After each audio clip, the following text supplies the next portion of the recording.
Yan po mga kababayan, paki-share po itong video na ito. Ayan po yung hold upper, no. Dito po ito nangyari sa may Bikutan, sa PE Store, no, ang tindahan ng cellphone.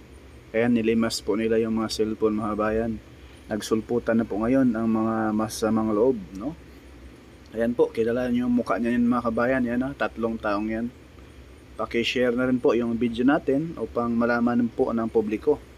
Ayan, naka-helmet po yun sila. Bali, 4 na tao po yan sila mga kabayan, no? Mga malalaking tao. Ayan, no? Baka kilala nyo po ito mga kabayan. Sana po ay maaksyonan po ito ng PNP, no?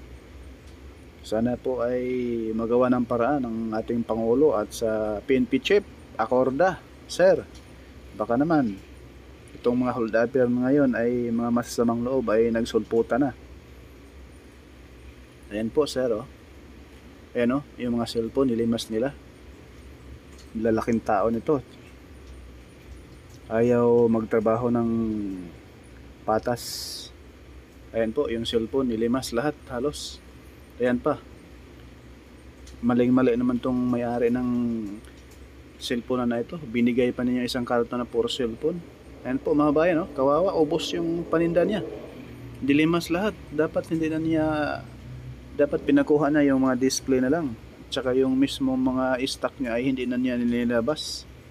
Ayan, hindi masyadong klaro yung mukha mga bayan. Pinapatay pa yung CCTV, Ayan, pakishare po ito mga bayan, pakishare.